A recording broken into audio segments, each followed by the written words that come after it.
மதிமுக பொதுச் செயலாளர் வைகோ தன் மீது வைத்த குற்றச்சாட்டுகள் தொடர்பாக மல்லை சத்யா கட்சி நிர்வாகிகளுடன் பேசியிருப்பதாக தகவல் வெளியாகியிருக்கிறது. அண்மை செய்தியாக பார்த்து வருகிறோம். கூடுதல் விவரங்களோடு செய்தியாளர் வினோத் இணைகிறார். வினோத், விவரங்கள்.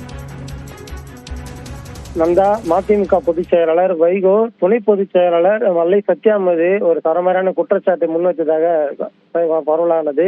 அதைத் தொடர்ந்து அந்த மாமல்லபுரம் சுற்றியுள்ள நிர்வாகிகள் மல்லை சத்யாவை நேரில் சந்தித்து பேசும்போது தான் 32 வருடங்களாக கட்சிக்காக எந்த ஒரு எதிர்பார்ப்பும் இல்லாமல் உழைத்ததாகவும் இந்த ஒரு பொய்யை என்னால் ஏற்றுக்கொள்ளவில்லை, இப்ப இந்த வீண் பழி சுமத்துவது மிகவும் மன உளைச்சலுக்கு ஆளாகியுள்ளது என்றெல்லாம் அவர் புலம்பி தள்ளியுள்ளார் கட்சி நிர்வாகிகளிடம். குறிப்பாக வெளிநாடுகளில் செல்லும் போது அந்த கட்சி பெயரை பயன்படுத்தவில்லை என்ற ஒரு குற்றச்சாட்டை அழுத்தமாக வைத்த வைகோவிற்கு இவர் கட்சி நிர்வாகிகளிடம் கூறியுள்ளார். நான் வெளிநாடுக்கு செல்லும் போது கரை வேட்டி கட்டி தான் நான் செல்கிறேன். அங்கு சென்ற போது வைகோ படம் பதிந்த புத்தகங்களை அங்கு வழங்கி வந்திருக்கிறேன். அங்கு கொடுத்த நினைவு பரிசை எடுத்து வந்து அவரிடம் காண்பித்த புகைப்படம் எடுத்துக் கொண்டிருக்கிறேன். இது போன்று பல்வேறு கருத்துக்களை அவர் பகிர்ந்து கொள்கின்றார்.